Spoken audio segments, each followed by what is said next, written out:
반갑습니다. 주의로 3일 동안 우리의 삶을 인도하신 하나님께 감사를 드립니다. 아멘. 우리 찬송가 287장을 한번 펴보시죠. 287장 예수 앞에 나오면.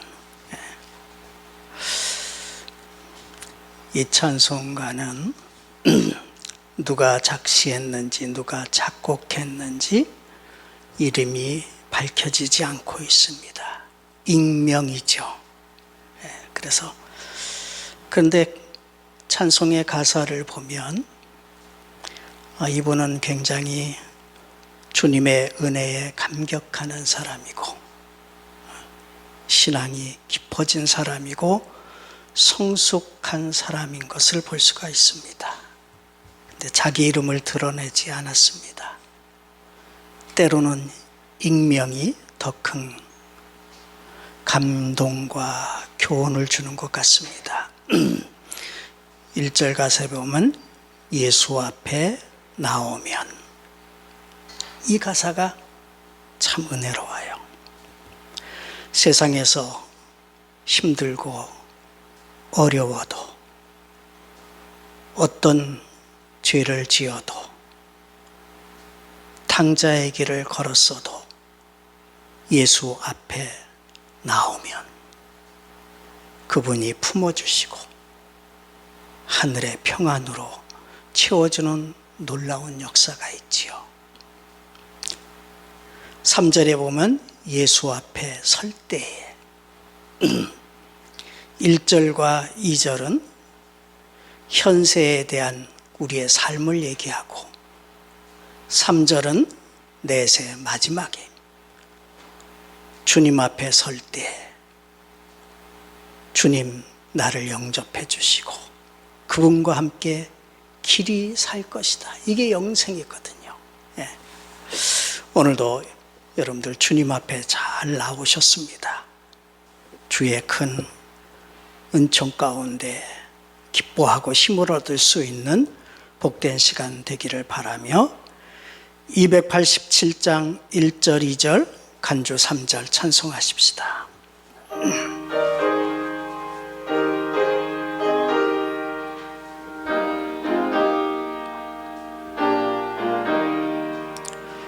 예수 앞에 나오면 제사함 받으며 주의 품에 안기어 편히 쉬리라. 우리 주만 믿으면 모두 구원 얻으며 영생 복락 멸류관 확실히 받겠네. 예수 앞에 나와서 은총을 받으며 마음의 기쁨 넘치어 감사리라. 우리 주만 믿으면 모두 구원 얻으며 영생 복락 멸류관 확실히 받겠네.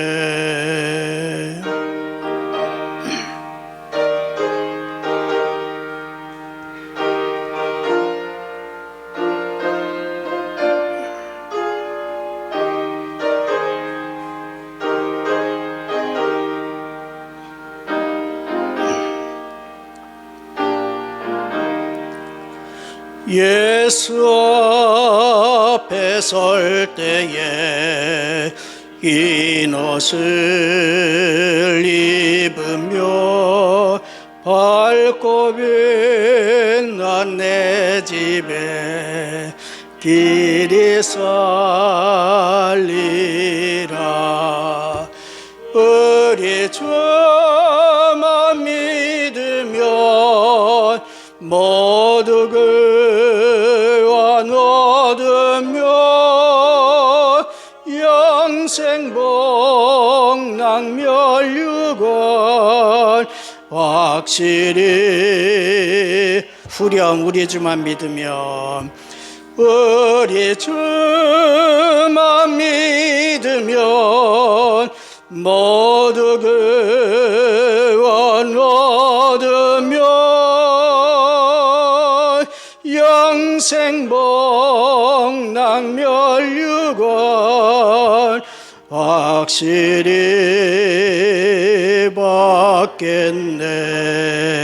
받겠네. 기도하십시다.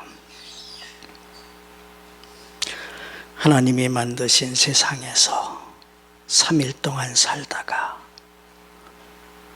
주의 음성 듣고 싶어 주님 앞에 나올 수 있는 마음과 이만한 건강을 주셔서 감사합니다. 수고하고 무거운 짐진 자들아, 다 내게로 오라. 내가 너희를 쉬게 하겠다. 나와 함께 멍에를 메고 나와 함께 걷자고 부르시는 주의 음성을 듣고 나왔습니다. 세상에서 근심과 걱정, 염려의 짐 주님 앞에 나와 다 내려놓습니다. 내 지혜로는 다 알 수 없지만 이미 내 삶을 알고 계시고 계획하시고 이끄시는 주님 앞에 다 내려놓았습니다. 주님 선한 길로 인도하여 주실 줄 믿습니다. 하늘의 평안을 다시 얻고 새 힘을 얻고 돌아갈 수 있는 복된 시간 될 수 있도록 인도해 주시기를 원합니다. 주의 몸된 교회를 세우시고 28년 동안 머리 되시어서 인도해 주신 것 참 감사합니다. 우리는 부족하지만 주님께서는 온전하십니다. 언제나 주의 뜻에 순종하며 나아가는 복된 교회로 늘 인도해 주시기를 원합니다. 사람의 소리가 아니라 주의 음성이 먼저 들려질 수 있도록 늘 인도해 주시옵소서. 특별히 우리의 후임인 이 목사님을 주님께서 선택해 주시고 보내주셔서 감사합니다. 영육간의 강건함 주시고 하늘의 지혜로 채워주시옵시고 주의 뜻을 이뤄갈 수 있도록 온 교우가 협력하여 이전보다 더 크게 하나님을 기쁘시게 하며 많은 생명을 구원하고 이 땅에 하나님의 나라를 확장하는데 존귀하게 쓰임받을 수 있도록 늘 인도하여 주옵소서. 주님, 특별히 이번 주간에는 우리 김정옥 권사님 방사선 치료를 집중적으로 계속 받고 있습니다. 붙들어 주시기를 원합니다. 힘을 주시기를 원합니다. 치료의 광선이 될 수 있도록 도와주시기를 원합니다.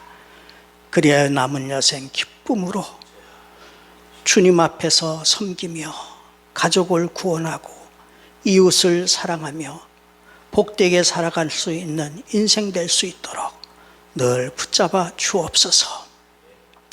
이 나라 이 민족을 위경 가운데 구해 주셔서 감사합니다. 폭력이 아니라 평화의 길로 나아갈 수 있도록 길을 열어주셔서 감사합니다.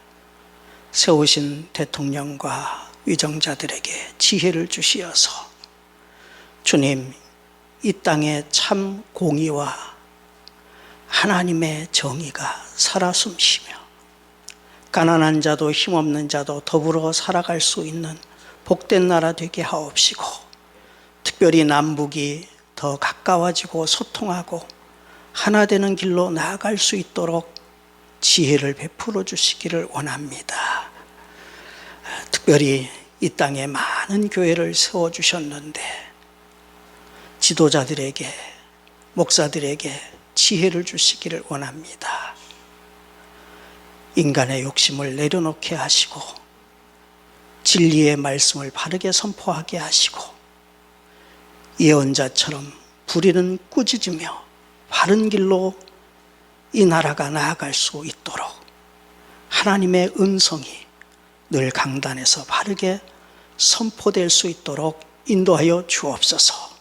오늘도 주의 말씀을 들을 때 주의 영이 함께 역사하사 바르게 잘 깨달아 진리의 길을 힘있게 걸어갈 수 있도록 붙잡아 주옵소서. 예수님의 이름으로 기도하옵나이다. 아멘. 우리 찬송가 310장을 펴보시기를 바랍니다. 하나님의 은혜로.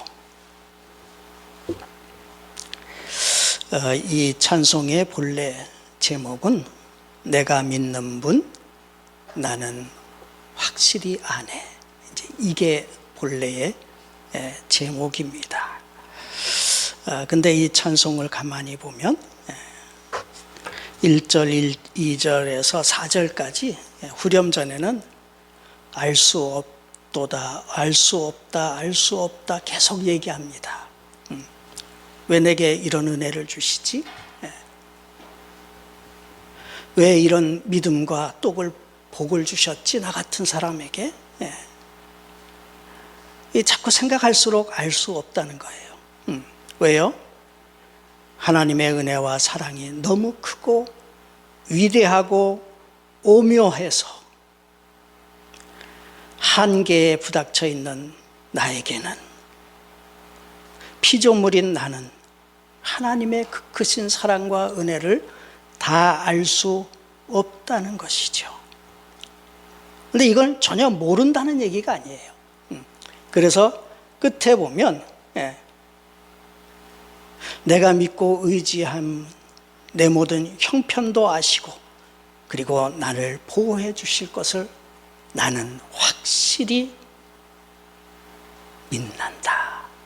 나는 안다. 여러분들, 우리의 신앙의 고백이 내가 받은 은혜 다 알 수 없어도, 그러나 주님께서 내 형편 아시는 주님, 그리고 늘 보호하시고 끝까지 보호해 주실 것을 나는 확실히 아네. 신앙의 고백의 찬송입니다. 1절, 2절, 간주 3, 4절 찬송하십시다.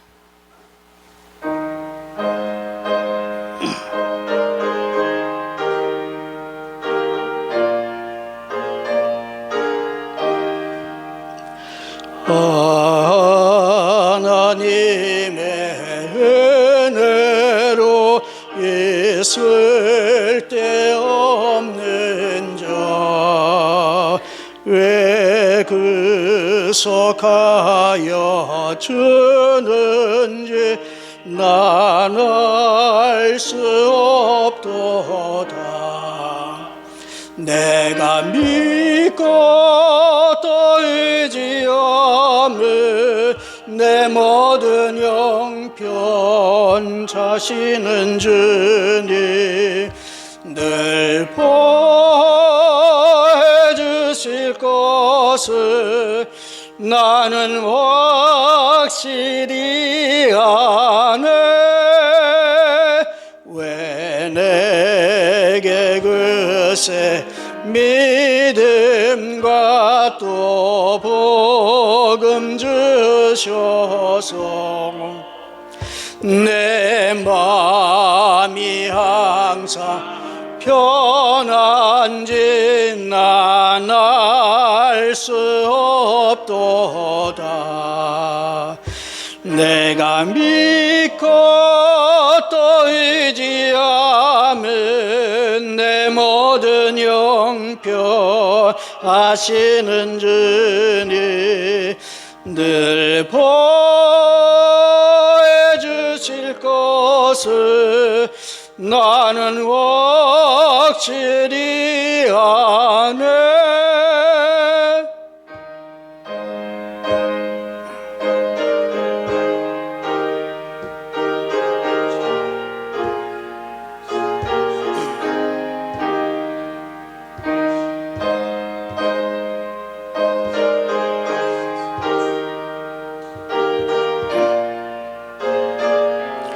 왜 내게 성령 주셔서 내 마음 감동해 주 예수 믿게 하는지 난 알 수 없도다. 내가 믿고 또 의지함은 내 모든 형편 아시는 주님 늘 보해 주실 것을 나는 확실히 아네. 주 언제 강림하실지 옥밤에 옥낮에 또 주님만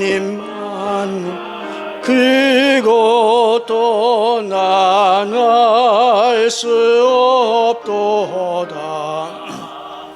내가 믿고 또 의지하면 내 모든 형편 아시는 주님 늘 보해 주실 것을 나는 확실히 아네.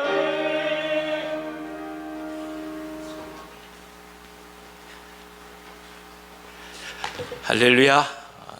반갑습니다. 옆에 계신 분들 한번 인사 나눠볼까요? 주님의 이름으로 사랑합니다. 주님의 사랑으로 축복합니다.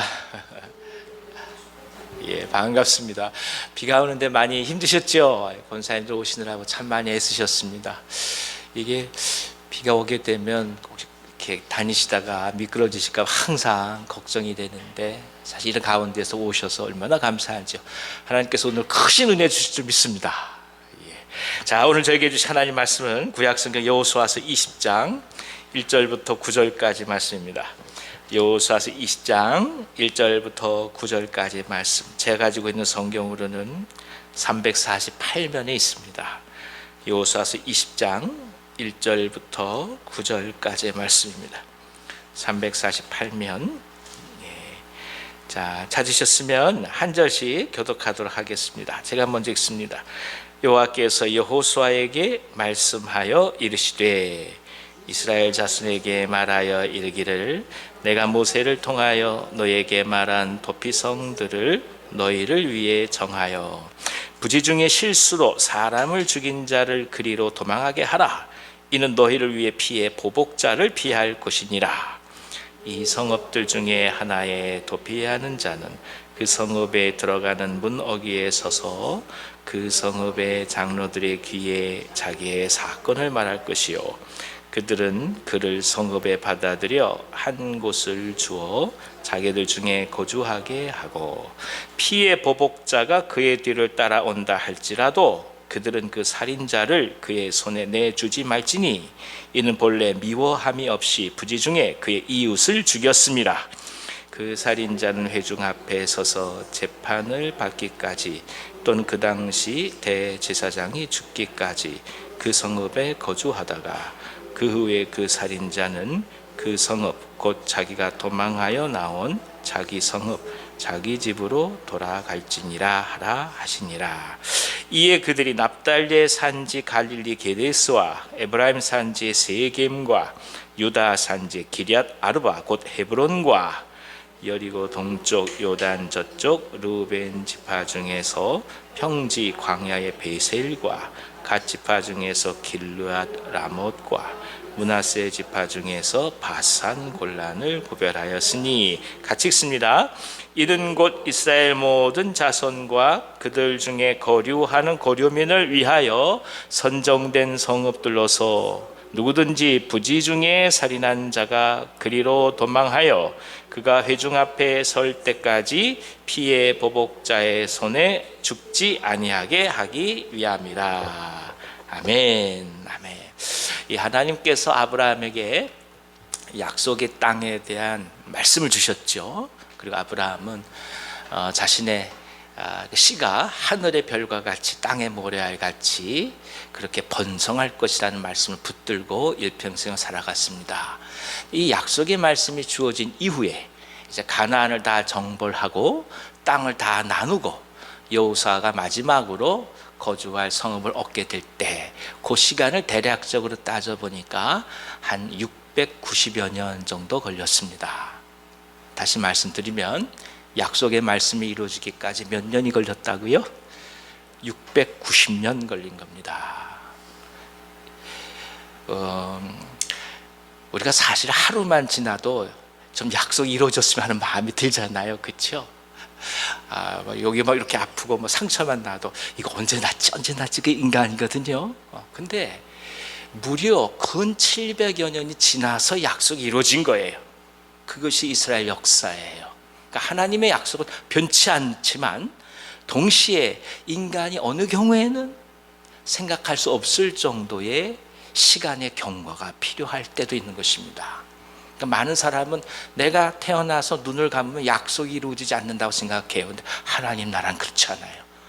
몇 세대를 계속 이어져서 반드시 그 약속이 이루어진다는 것을 말씀합니다. 자, 근데 이제 모든 지파들이 기업을 얻게 된 이후에 이제 본격적으로 사회 체제가 이제 정비되어야 하거든요. 지금까지는 땅 얻는 게 목표였어요. 그러니까 1944년, 45년 때까지 우리 민족은 그저 일본으로부터 제국주의로부터 이 땅을 회복하는 것이 전부였어요.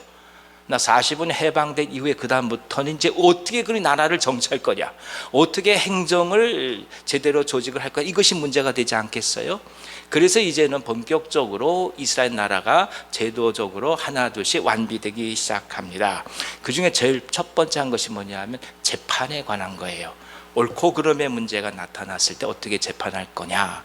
특별히 이 당시에 문제가 된 것은 뭐냐 하면 오살한 자들, 쉽게 말해서 본인의 의도와 생각과는 전혀 상관없이 어느 누군가 타인을 죽음에 이르게 한 자를 어떻게 할 것이냐가 큰 문제가 되었던 것입니다.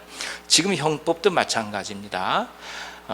이 과실치사하고 살인미수가 있는데요, 형은 어떤 것이 더 벌이 클까요? 살인미수입니다. 결과적으로 이쪽은 사람이 죽었고 이쪽은 안 죽었어요. 그러나 죽지 않았다 할지라도 벌은 더 큽니다. 왜냐? 고의가 있기 때문이에요. 죽이려고 한 의사가 있기 때문이에요.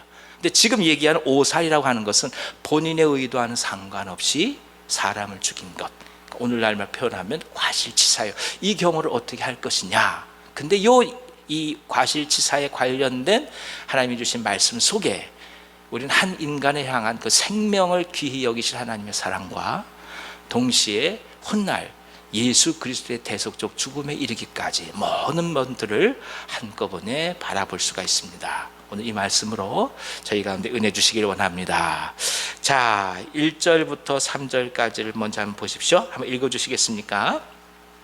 여호와께서 여호사에게 말씀하여 이르시되 이스라엘 자손에게 말하여 이르기를 내가 모세를 통하여 너희에게 말한 도피성들을 너희를 위해 정하여 부지 중에 실수로 사람을 죽인 자를 그리로 도망하게 하라. 이는 너희를 위해 피의 보복자를 피할 것이니라. 고대의 법조는 탈리어라고 그래서 이에는 이, 눈에는 눈이죠. 그러니까 어찌됐든 사람이 죽었으면 마땅히 생명으로 대신하는 것이 이제 고대의 일반적인 법전입니다. 근데 여기서 더 나가죠, 하나님은. 그래서 어떻게 합니까? 잘못 사람을 죽인 자도 동일하게 죽일 수는 없다라는 겁니다. 그 사람의 생명을 귀히 여긴다는 것이죠.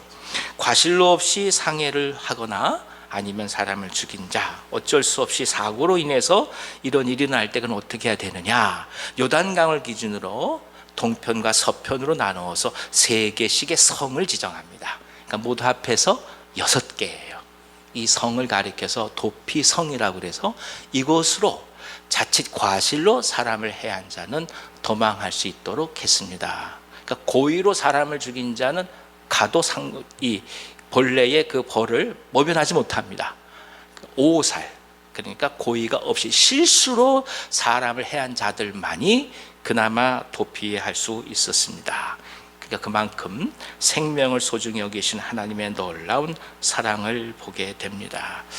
본래 이 동방 지역은 항상 전제적인 정치가 주종을 이뤘으니까 사람의 생명을 함부로 여길 때가 많지요. 그래서 이 주권자들, 그러니까 왕들, 권력자들의 그저 입맛에 따라 사람을 그저 죽이기도 하고 살기도 하는 것이 일상적이었습니다. 그런 때에 좀 한 생명을 귀히 여기신 하나님의 이 인권에 대한 배려를 우리는 이 말씀을 통해서 보게 됩니다. 자, 여기서 우리가 먼저 전제할 것이 무엇입니까? 고의로 사람을 죽인 사람들에게는 예외가 없다. 이 사람들은 죽어 마땅한 거예요. 지금 얘기되는 건 무엇입니까? 오살, 고의가 없이 실수로 사람을 죽인 경우에 해당됩니다. 자, 4절부터 5절까지의 말씀에서 이제 한번 읽어보겠습니다. 시작. 이 성읍들 중에 하나에 도피해야 하는 자는 그 성읍에 들어가는 문 어귀에 서서 그 성읍의 장로들의 귀에 자기의 사건을 말할 것이요, 그들은 그를 성읍에 받아들여 한 곳을 주어 자기들 중에 거주하게 하고, 피해 보복자가 그의 뒤를 따라온다 할지라도 그들은 그 살인자를 그의 손에 내주지 말지니 이는 본래 미워함이 없이 부지 중에 그의 이웃을 죽였습니다. 자, 오살로 사람을 죽였다고 해서 무조건 받아들이는 것이 아닙니다. 1차적으로 관문을 통과해야 돼요. 어떤 관문을 통과해야 합니까? 성읍 입구에서 재판을 받아야 합니다. 본래 이 고대의 성읍은 어떻게 생겼냐면 들어가는 문 옆에 재판대가 있어요. 그래서 그곳에서 장로들이 재판을 합니다.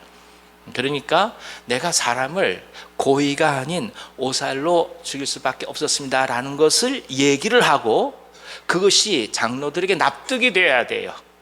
그리고 이 사람은 고의가 없이 사람을 죽일 만하다라고 1차적인 재판이 이루어지고 나서 납득이 되어야만 성 안으로 들어갈 수가 있었던 것입니다. 아무 제약 없이 도피성에 들어가는 것이 아니라 약식 재판을 1차적으로 받았다는 뜻입니다. 그러니까 도피성의 제도는 인간의 죄악을 옹호하기 위한 사사로운 제도가 아니다라는 것입니다. 철저히 준비되고 보호되는 하나님으로부터 비롯된 제도다라는 것을 얘기하는 거죠. 생각해 보십시오. 와가지고 제가 고의로 죽이지 않았습니다. 말 잘하는 사람이 얼마나 거짓말 많이 하겠어요. 여러분들은 그러지 않겠습니다만 저는 아마 거짓말할 것 같아요.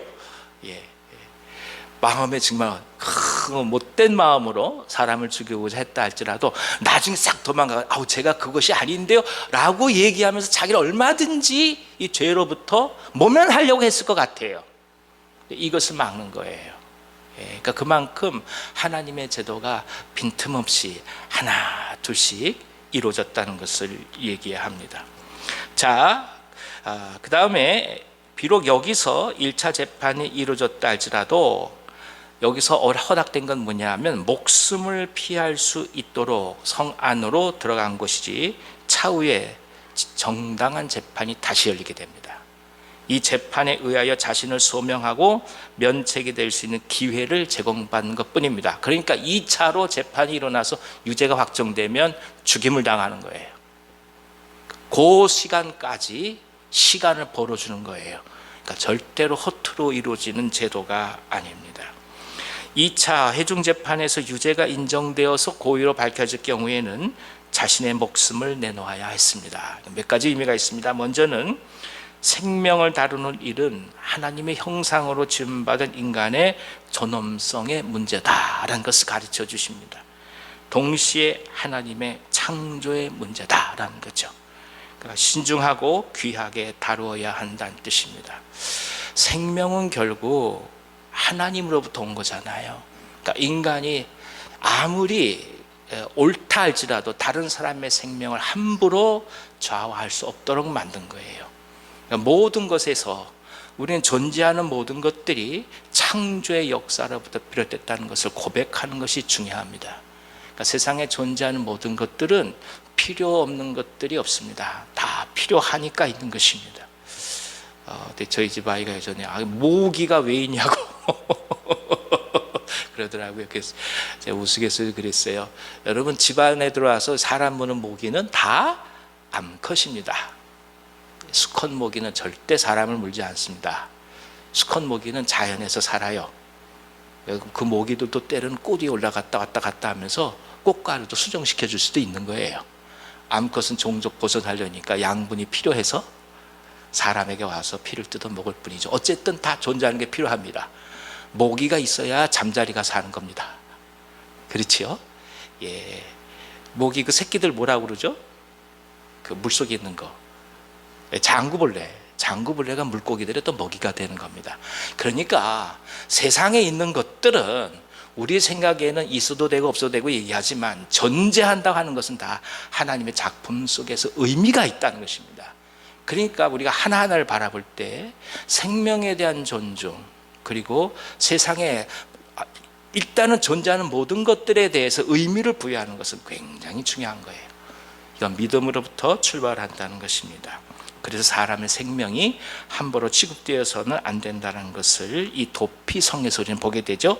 또 하나는 이제 이후에 회중들 앞에서 재판을 하게 됨으로써 이스라엘 백성들은 하나님께서 주신 생명에 대한 재확신을 하게 되었습니다. 동시에 신앙적 확신을 재다짐할 수 있는 계기가 된 것입니다. 아무리 소중한 것이라도 확인되지 않는다면 언제나 시들어지기 쉽습니다. 예, 기도도 계속 해야만 기도가 늘지요. 기도하지 않으면 나중에 기도할 때 기도말이 안 나옵니다. 똑같습니다. 달리기도 해본 사람이 하는 겁니다. 밥도 지어본 사람이 밥을 짓는 거거든요. 아무것도 아닌 것 같아도 해본 사람이 하는 거예요. 그러니까 생명에 대한 존중도 확인을 해가야 생명에 대한 깊은 의미를 또 한번 바라볼 수 있는 것입니다. 그러니까 믿음은 반복이 중요해요. 믿음은 계속 재확인해 가는 거예요. 똑같다고 천만의 말씀이에요. 그렇지 않습니다. 계속해서 반복하고 확인해 가면서 우리 가운데 사그러지는 것들을 다시금 불릴 듯 일어나게 하는 거예요. 인간은 필연적으로 죄인들이라 내버려 두면 예수 안 믿습니다. 옆에서 돕고 기도하고 챙기지 않으면 안 돼요. 다 죄인인 거예요, 우리는. 그러니까 저도 얼마나 죄인이면 이렇게 와가지고 설교하게끔 하겠습니까? 설교하지 않으면 계속 죄를 향해 갈 수밖에 없으니까 그나마 기회를 주시는 거죠. 똑같습니다.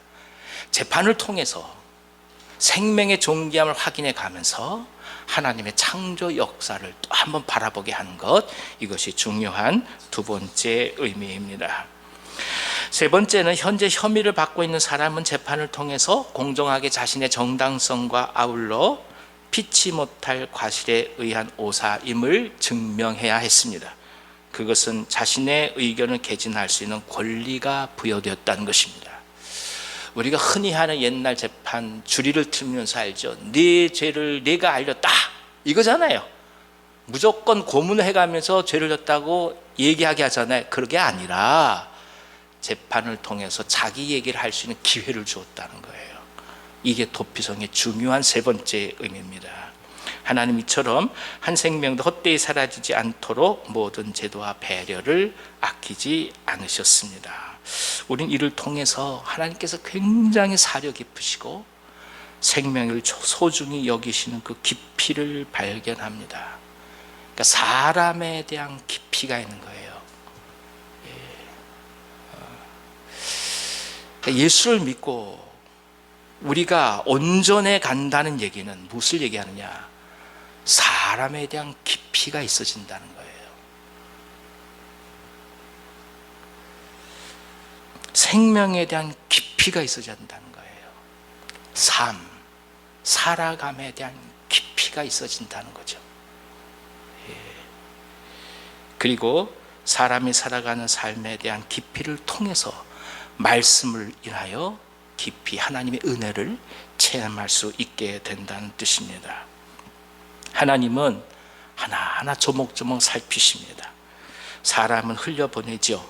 그러나 하나님의 이 세심함과 자애로움 앞에서 마음을 열 수밖에 없습니다.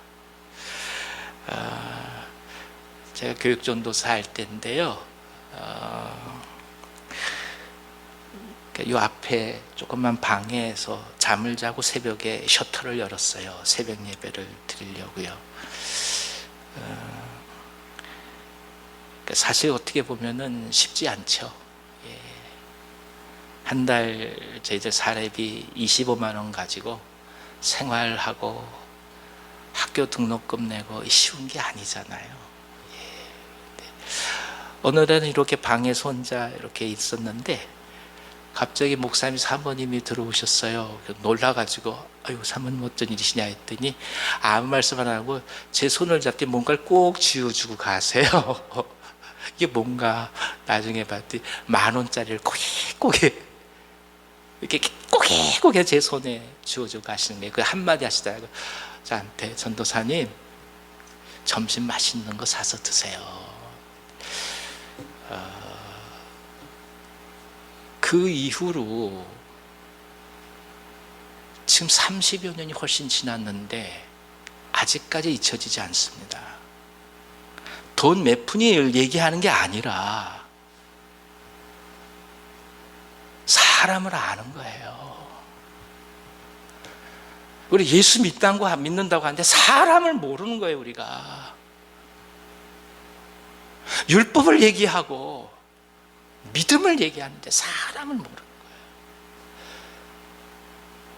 어떻게 지금 사람들이 살아가고 있는지, 어떻게 아파하고 있는지, 어떻게 눈물을 흘리고 있는지 믿음의 눈으로 보면 이해되지 않는다 하더라도 그들이 어떻게 좀 어떤 일을 겪기 때문에 그럴 수 있는지를 우리가 모르는 거예요. 하나님 말씀하시잖아요. 얘기를 들어봐라. 저들이 왜 사람을 죽일 수밖에 없었는지, 아니 왜 과실을 죽일 수밖에 없는지 얘기를 들어봐라, 이거 아니겠어요? 그래서 복음을 알면 알수록, 깊게 기도하면 기도할수록 사람에 대한 깊이와 인생에 대한 깊이와 삶에 대한 깊이와 역사에 대한 깊이를 이해하게 되는 거예요. 이 도피성 제도를 통해서 우리는 또 하나 구약에서 찾아볼 수 있는 신약의 또 다른 유비를 경험합니다. 무엇입니까? 죄 지은 자들이 그리스도의 보혈로 인해서 죄 용서함을 받고 의인이 되듯이 도피성 또한 구약의 사람들에게 있어서는 구원의 성이 되었다는 것입니다. 그리스도의 십자가의 보혈의 예표인 거죠. 사람은 살아가면서 어떤 일을 당하게 될지 모릅니다. 아무리 정당하다 할지라도 피치 못하게 어려운 일을 경험할 때가 있습니다. 그래서 도피성은 중요한 것이고 마치 생명수와 같은 숨을 쉴 수 있는 안식처라고 할 수 있습니다. 우리 주 예수 그리스도께서 오늘 우리에게 오신 것도 같은 이치입니다. 어느 누구라도 찾아갈 수 있고 달려갈 수 있고 자신의 어려움을 아뢰고 정당함을 호소할 수 있는 은총으로서의 길이 예수님을 통해서 열린 것입니다. 막 감당이 안 되는 거예요. 어느 순간에는 우리 스스로도 어떻게 할 수 없어요. 그땐 주님이 우리의 도피성이 되신 거예요. 주님께 찾아가는 거예요. 주님 어떻게 하면 좋겠습니까? 그렇게 할 수밖에 없잖아요. 세상에 그 어떤 것이 우리의 도피성이 되겠습니까? 주님 안에서 그 어떤 정죄도 더 이상 우리를 괴롭힐 수 없고 사단의 참소와 다가오는 모든 죄의식도 예수님 안에서는 의미를 갖지 못합니다. 우리의 진정한 도피성이 바로 예수님 되시기 때문입니다. 언젠가도 한번 말씀드린 적이 있습니다. 제가 공동체를 옮기고 나서, 그러니까 예전 그 공동체하고는 이제 새로 그쪽에 목사님이 오셨으니까 제가 지금 현재 섬기는 공동체에 집중해야 되지 않아요. 어느 날 권사님한테 저쪽 예전에 섬겼던 공동체 권사님한테 전화가 왔어요. 아무개 집사님이 목사님을 좀 보고 싶어 합니다. 어디입니까? 가톨릭 대학 성모병원입니다. 그러세요. 지금 제가 일정들이 다 했는데 지금 새롭게 목사님이 가셨는데 목사님이 가시는 게 어떨까요? 오히려 예전 공동체 목사가 간다는 게 지금 목사님한테 별로 좋지 않을 것 같으네요 하고 거절을 했어요. 일주일 후에 부고를 받은 거예요.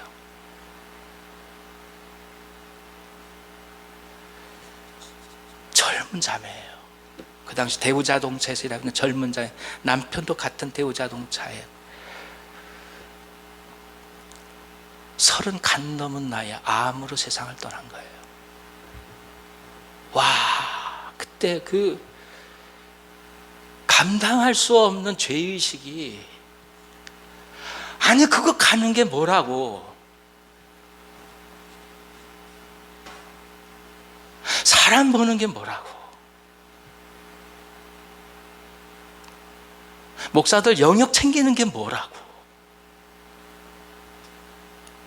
얼마나 고통스러운지 몰라요. 그때 구해준 게 이 말씀이에요. 주님이 도피성이다. 사람 살리려고 목회자 만들어 놨는데 결국 사람 살려야 될 때 못 살리고 있으니 아무 의미가 없는 거잖아요. 뭐에 쓸모가 있냐, 이거 아무 쓸모가 없는 거예요. 도대체 뭐하러 신학교 가고 뭐하러 목회한다고 그랬냐는 거예요. 그때 이 말씀 주신 거예요. 주님께 가자. 주님께 가자.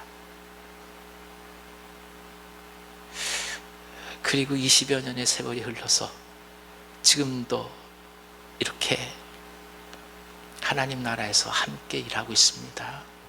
사랑하는 여러분, 돌이켜보면 용서할 수 없는 우리 안에 아픔이 있어요. 예. 돌이켜보면 우리 스스로를 용납할 수 없는 아주 커다란 돌덩어리 같은 것들이 있어요. 그런데 그럴 때마다 생각하세요. 그거 녹아져라 없어져라 한다고 없어지는 게 아니에요. 그냥 주님이 도피성이니 주님께 가시길 기원합니다. 주님께 말씀하시는 거예요. 제가 그런 상황 그랬어요. 주님, 어떻게 하면 좋겠습니까? 주님이 들으시고 용서하시고 보혈로 덮으시고 은혜 속에서 당신의 사람이 되게 하십니다. 이 믿음으로 승리하시기를 기원합니다. 6절에는 제사장이 대제사장이 죽기까지 성읍에 거주하다가 이후에 다시 자기 집으로 돌아가라 얘기하고 있습니다. 무슨 뜻이겠어요? 비록 도피성에 피신해서 있다 할지라도 대제사장이 죽을 때는 완벽하게 모든 과거의 죄악들이 다 용서되었으니 본래 집으로 돌아가라는 겁니다. 이게 무엇입니까? 그리스도의 십자가의 완벽한 죽음, 대속적 죽음을 얘기하는 겁니다. 주님이 죽으셨으니 응어리진 거 가지고 주님께 찾아가요. 주님, 당신이 도피성입니다. 그냥 마음을 기댈 수는 있어요.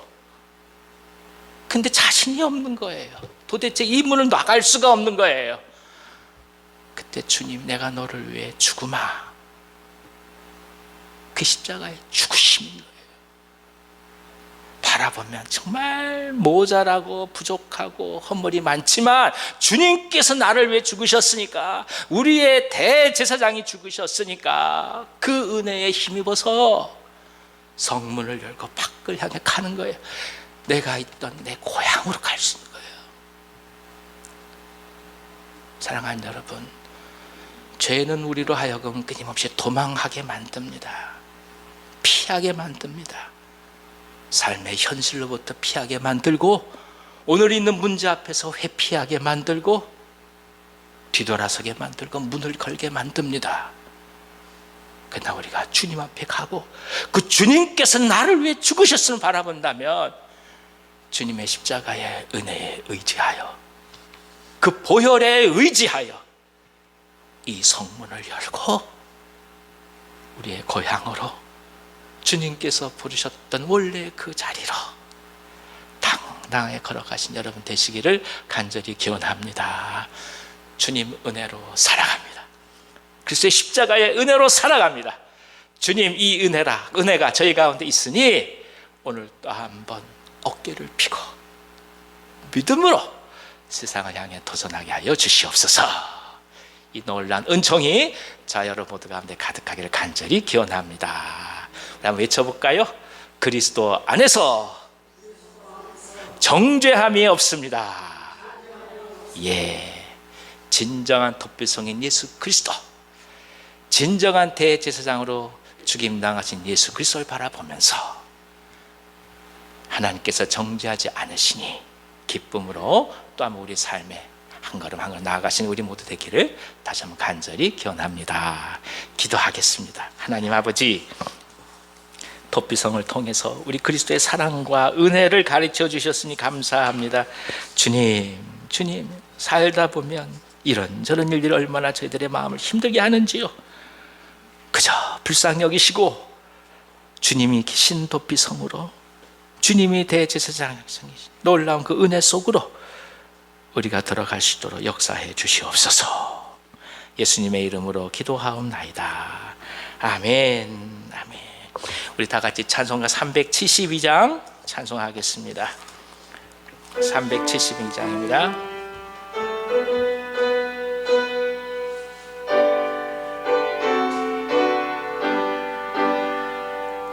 그 누가 나의 괴로움 알며 또 나의 슬픔 알까? 주 밖에 누가 알아주랴. 영광 할렐루야. 나 자주 넘어집니다. 오 주여, 나 자주 실패합니다. 오 주여, 그 누가 나의 괴로움 알며 또 나의 슬픔 알까? 주 밖에 누가 알아주랴. 영광 할렐루야. 그 누가 나의 괴로움 알며 또 나의 슬픔 알까? 주 밖에 누가 알아주랴. 영광 할렐루야. 나 슬픈 일 당합니다. 오 주여, 나 심히 괴롭습니다. 오 주여, 그 누가 나의 괴로움 알며 또 나의 슬픔 알까? 주 밖에 누가 알아주랴. 영광 할렐루야. 그 누가 나의 괴로움 알며 또 나의 슬픔 알까? 주 밖에 누가 알아주랴. 영광 할렐루야. 저 마귀 유혹합니다.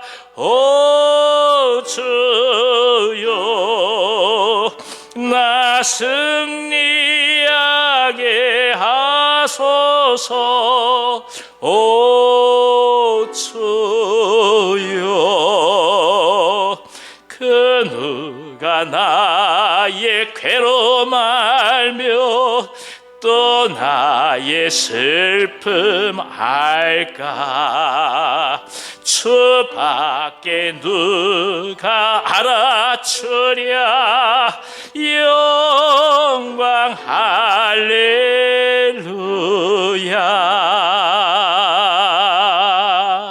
아멘. 이 시간에 같이 한번 기도하는 시간 갖도록 하겠습니다. 생품 대상자들을 위해서 성함을 불러가면서 기도하겠습니다. 위에서부터 성함을 부르겠습니다. 시작.